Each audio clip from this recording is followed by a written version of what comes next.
পবিত্র কোরআনে মাত্র ২ জায়গায় হজরত ইলিয়াস আহাহের আলোচনা দেখা যায়। সূরা আনআম ৮৫ আয়াতে ও সূরা ছাফফাত ১২৩ থেকে ১৩২ আয়াতে। সূরা আনআমে ৮৩ থেকে ৮৫ আয়াতে ১৮ জন নবীর তালিকায় তার নাম রয়েছে, সেখানে কোনো আলোচনা স্থান পায়নি। তবে সূরা ছাফফাতে সংক্ষেপে হলেও তার দাওয়াতের বিষয়ে আলোকপাত করা হয়েছে।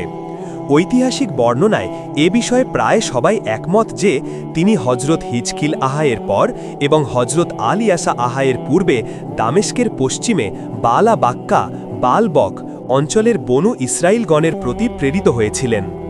এই সময় হজরত সুলাইমান আহাহের উত্তরসূরিদের অপকর্মের দরুন বনু ইসরাইলের সাম্রাজ্য ২ ভাগে বিভক্ত হয়ে পড়েছিল। এক ভাগকে ইয়াহুদিয়া বলা হতো এবং তাদের রাজধানী ছিল বাইতুল মুকাদ্দাসে। অপর ভাগের নাম ছিল ইসরাইল এবং তাদের রাজধানী ছিল তৎকালীন সামেরা এবং বর্তমান নাবলুসে। ইলিয়াসের জন্মস্থান। হজরত ইলিয়াস ফিলিস্তিনের পার্শ্ববর্তী জর্ডানের আল আদ নামক স্থানে জন্মগ্রহণ করেন। আল্লাহ পাক তাকে নবী হিসাবে মনোনীত করেন এবং ফিলিস্তিন অঞ্চলে তাওহীদের প্রচার ও প্রসারের নির্দেশ দান করেন। ফিলিস্তিনের ধর্মীয় ও সামাজিক অবস্থা। এই সময় ফিলিস্তিনের বাইতুল মুকাদ্দাস ও নাবলুস অঞ্চলে বনু ইসরায়েলদের ২ গ্রুপের ২টি রাজধানী ছিল। তারা আপোষে পরস্পরে মারমুখী ছিল। ফেলে আসা নবুয়তি সমাজ ব্যবস্থা থেকে তারা অনেক দূরে একটি পতিত সমাজে পরিণত হয়েছিল। কিতাবধারী ও কিতাবহীন জাহেলি সমাজের মধ্যে পার্থক্য করার কোনো উপায় ছিল না। তখনকার ইসরায়েলের শাসনকর্তার নাম ছিল আখিয়াব বা আখিব। তার স্ত্রী ছিল ইসবিল, যে বাল নামক এক দেবমূর্তির পূজা করত। সে বাল মূর্তির নামে এক বিশাল উপাসনালয় তৈরি করে এবং সেখানে সকল বনু ইসরায়েলকে মূর্তি পূজায় আহ্বান করে। দলে দলে লোক সেদিকে আকৃষ্ট হচ্ছিল। মুসা, হারুন, দাউদ ও সুলাইমান নবীর উম্মতেরা বিনা দ্বিধায় শিরকের মহাপাতকে আত্মাহুতি দিচ্ছিল। এমন এক মর্মান্তিক অবস্থায় আল্লাহ পাক তাদের নিকটে তাওহীদের বাণী প্রচারের জন্য ইলিয়াসকে নবী হিসাবে প্রেরণ করেন। ইলিয়াসের দাওয়াত। শিরকে আচ্ছন্ন ফিলিস্তিনবাসীকে হজরত ইলিয়াস তাওহীদের দাওয়াত দেন এবং শিরক পরিত্যাগ করার আহ্বান জানান, কেননা শিরক ও তাওহীদের একত্র সহাবস্থান কখনোই সম্ভব নয়। ইলিয়াস ও তার দাওয়াত সম্পর্কে আল্লাহ বলেন, ওয়া ইন্না ইলিয়াসা লামিনাল মুরসালিন ইয ক্বালা লিকওমিহি আলা তাত্তাকুন আতাদউনা বা'লাও ওয়া তাযারুনা আহসানাল খালিকিন আল্লাহ রাব্বুকুম ওয়া রাব্ব আবাইকুমুল আউওয়ালিন ফাকাযযাবুহু ফাইন্নাহুম লামুহদারুন ইল্লা ইবাদাল্লাহিল মুখলাসিন ওয়া তারাকনা আলাইহি ফিল আখিরিন সালামুন আলা ইলিয়াসিন ইন্না কাযালিকা নাজজিল মুহসিনিন ইন্নাহু মিন ইবাদিনাল মুমিনিন। আস-সাফাত ১২৩ থেকে ১৩২। নিশ্চয় ইলিয়াস ছিল প্রেরিত রাসূলগণের অন্যতম। ছাফফাত ১২৩। যখন সে তার সম্প্রদায়কে বলল, তোমরা কি ভয় করো না? ১২৪। তোমরা কি বাল দেবতার পূজা করবে আর সর্বোত্তম স্রষ্টাকে পরিত্যাগ করবে? ১২৫। যিনি আল্লাহ তোমাদের পালনকর্তা ও তোমাদের পূর্বপুরুষদের পালনকর্তা। ১২৬। অতঃপর তারা তাকে মিথ্যা প্রতিপন্ন করল, অতএব তারা অবশ্যই গ্রেফতার হয়ে আসবে। ১২৭।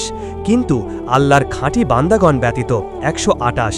আমি এই নিয়মের উপরে পরবর্তীদেরকেও রেখে দিয়েছি। ১২৯।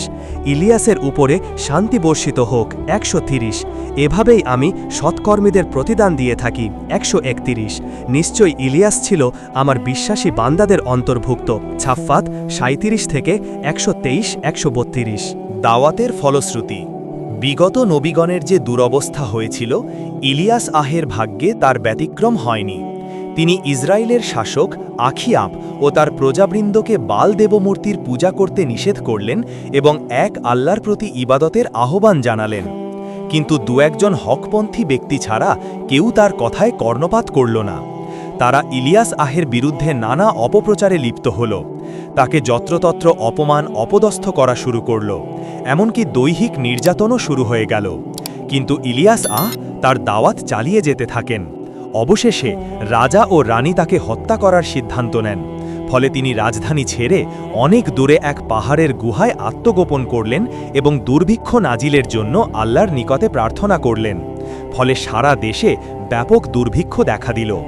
ইলিয়াস মনে করলেন দুর্ভিক্ষ দূর করার জন্য তিনি যদি তাদেরকে মোজেজা প্রদর্শন করেন তাহলে হয়তো তারা শিরক বর্জন করে তাওহীদ কবুল করবে এবং এক আল্লাহর ইবাদতে ফিরে আসবে। বাদশাহের দরবারে ইলিয়াসের উপস্থিতি। আল্লাহর হুকুমে হজরত ইলিয়াস তাওহীদের দাওয়াত নিয়ে সরাসরি ইসরায়েলের বাদশাহ আখিয়াবের দরবারে হাজির হলেন। তিনি বললেন, দেশব্যাপী এই দুর্ভিক্ষের কারণ হল আল্লাহর নাফরমানি। তোমরা নাফরমানি থেকে বিরত হলে এ আযাব দূর হতে পারে। তোমরা বলে থাক যে তোমাদের বাল দেবতার নাকি 450 নবী আছে। তাই যদি হয় তাহলে তুমি তাদের সবাইকে একত্রিত করো। তারা এই দুর্ভিক্ষ দূর করার জন্য বাল দেবতার নামে কুরবানি করুক, আর আমি একই উদ্দেশ্যে আল্লাহর নামে কুরবানি পেশ করি। যার কুরবানি আসমান থেকে আগুন এসে ভস্ম করে দেবে তার ধর্মই সত্য বলে গণ্য হবে। ইলিয়াসের এ প্রস্তাব সবাই সানন্দে মেনে নিল। আল্লাহ ও বাল দেবতার নামে কুরবানির ঘটনা। পূর্ব সিদ্ধান্ত অনুযায়ী কোহে কারমাল নামক পাহাড়ি উপত্যকায় সকলে সমবেত হল। বাল দেবতার নামে তার মিথ্যা নবীরা কুরবানি পেশ করল। সকাল থেকে দুপুর পর্যন্ত বাল দেবতার উদ্দেশ্যে আকুতি মিনতি ও কান্নাকাটি করে প্রার্থনা করা হলো, কিন্তু দেবতার কোনো সাড়া পাওয়া গেল না। আসমান থেকে কোনো আগুন নাজিল হলো না। অতপর হজরত ইলিয়াস আল্লাহর নামে কুরবানি করলেন এবং যথাসময়ে আসমান থেকে আগুন এসে তা খেয়ে গেল। বস্তুত এটাই ছিল কুরবানি কবুল হওয়ার নিদর্শন। এভাবেই কবুল হয়েছিল আদম পুত্র হাবিলের কুরবানি। তখনকার সময় মুশরিকদের মধ্যেও এ রীতি গ্রহণযোগ্য ছিল, যা ইলিয়াসের বর্তমান ঘটনায় প্রমাণিত হয়। আসমান থেকে আগুন এসে কুরবানি কবুলের এই অভাবনীয় দৃশ্য দেখে অনেকে সাথে সাথে সিজদায় পড়ে গেল এবং ইলিয়াসের দিন কবুল করে নিল। সকলের নিকটে ইলিয়াসের সত্যতা স্পষ্ট হয়ে গেল, কিন্তু বাল পূজারী কথিত ধর্মনেতারা তাদের জিদের ওপরে অটল রইল। এইসব মিথ্যা নবীরা ও তাদের স্বার্থান্ধ অনুসারীরা ঈমান আনল না। ইলিয়াস কে পুনরায় হত্যার ষড়যন্ত্র। ওদিকে আখিয়াবের স্ত্রী ইকবিল হজরত ইলিয়াস কে পুনরায় হত্যার চক্রান্ত শুরু করে দিল। ফলে তিনি রাজধানী সামেরা নাবলুস ছেড়ে চলে গেলেন এবং কিছুদিন পর বনু ইসরায়েলের অপর রাজ্য পার্শ্ববর্তী ইয়াহুদিয়াতে উপস্থিত হলেন। ওই সময় বাল পূজার ঢেউ এখানেও লেগেছিল। হজরত ইলিয়াস সেখানে পৌঁছে তাওহীদের দাওয়াত শুরু করলেন। সেখানকার সম্রাট ইহুরামের কাছেও তিনি দাওয়াত দিলেন, কিন্তু নিরাশ হলেন। অবশেষে তার ভবিষ্যৎবাণী অনুযায়ী সে ধ্বংসপ্রাপ্ত হল। কয়েক বছর পর ইলিয়াস পুনরায় ইসরায়েলে ফিরে এলেন এবং আখিয়াব ও তার পুত্র আখজিয়াকে সত্য পথে আনার চেষ্টা করলেন, কিন্তু তারা তাদের শিরকি ধ্যান ধারণায় অটল রইল। অবশেষে তাদের উপরে বৈদেশিক আক্রমণ ও মারাত্মক রোগ ব্যাধির গজব নাজিল হল। অতপর আল্লাহ পাক তার নবীকে উঠিয়ে নিলেন। বাল দেবতার পরিচয়। সূরা ছাফফাত 125 আয়াতে যে বাল দেবতার কথা বলা হয়েছে, আরবি ভাষায় এর অর্থ স্বামী বা মালিক, কিন্তু সম্ভবত এটি হিব্রু শব্দ, কেননা তখনকার সময় ফিলিস্তিন অঞ্চলের ভাষা ইব্রানি বা হিব্রু ছিল। এটি ইসরায়েলিদের পূজিত দেবমূর্তির নাম। হজরত মুসা এর সময় শাম অঞ্চলে এর পূজা হতো এবং এটাই ছিল তাদের সর্বাধিক জনপ্রিয় দেবতা। বাল বাক্কা বালবক শব্দটি মুরাক্কাব বিনায়ী বা অপরিবর্তনীয় যৌগিক শব্দের উদাহরণ হিসাবে আরবি ব্যাকরণের একটি অতি পরিচিত শব্দ। এটি লেবাননের একটি প্রসিদ্ধ শহরের নাম, যা উক্ত বাল দেবতার নামেই নামকরণ করা হয়েছে। কারো কারো মতে জাহেলি আরবদের প্রসিদ্ধ দেবমূর্তি হোবল এই বালেরই অপর নাম। মক্কার খুজা গোত্রের নেতা আমর বিন লুহাই সর্বপ্রথম সিরিয়া থেকে বহু মূল্যের বিনিময়ে এই মূর্তি নিয়ে এসে কাবা গৃহে স্থাপন করেন এবং জনগণকে এই বলে আশ্বস্ত করেন যে সিরিয়ারা এই মূর্তির ওসিলায় পানি প্রার্থনা করে, আমরাও এর ওসিলায় পানি প্রার্থনা করব, তাতে সিরিয়ার ন্যায় মক্কা অঞ্চলেও প্রচুর বৃষ্টিপাত হবে এবং এলাকা শস্য শ্যামল হয়ে উঠবে। এটাই ছিল কাবা গৃহে স্থাপিত প্রথম দেবমূর্তি। পরে অন্যান্য ব্যবসায়ীরা বিভিন্ন সময় আরও মূর্তি এনে স্থাপন করে। এভাবে রাসূলের আবির্ভাবকালে তার সংখ্যা 360-এ গিয়ে দাঁড়ায়। তবে তারা এর দ্বারা তাদের দাবি মতে ইব্রাহিমী ধর্মের তাওহীদ বিশ্বাসে কোনো ত্রুটি হচ্ছে বলে মনে করত না। তারা এটাকে শিরক ভাবত না, বরং আল্লাহর নৈকট্য হাসিলের ওসিলা মনে করত। জুমার 33:3। শিক্ষণীয় বিষয়সমূহ। প্রথমত, আহলে কিতাব হওয়া সত্ত্বেও এবং নিজেদের গোত্রে হাজার হাজার নবীর আগমন সত্ত্বেও বনু ইসরায়েলগণ মূর্তি পূজায় অভ্যস্ত হয়েছিল প্রয়োজনীয় শিক্ষা ও প্রচারের অভাবে। একইভাবে যদি ইসলামের বিশুদ্ধ আকীদীয় আমলের প্রচার ও প্রসার না থাকে, তবে একদিন মুসলিমদের হাতেই ইসলামের চূড়ান্ত ক্ষতি হবে। ইতিমধ্যে মুসলিম দেশসমূহের অভ্যন্তরে দুনিয়া পূজারী ধর্মনেতাদের হাত দিয়ে পীর পূজা, কবর পূজা ইত্যাদির মাধ্যমে উক্ত শিরকের রমরমা বাজার চলছে।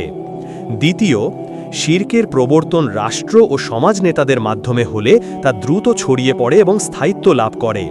যেমন ইসরায়েলের রানী ইজবিলের মাধ্যমে বাল মূর্তির পূজা শুরু হয়েছিল, পরে সারা দেশে তা চালু হয়ে যায়।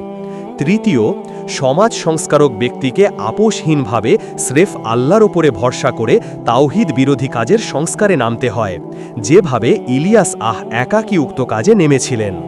চতুর্থ, মৃত ব্যক্তি বা তার কবরের কোনো প্রভাব জীবিত ব্যক্তিদের উপরে পড়ে না।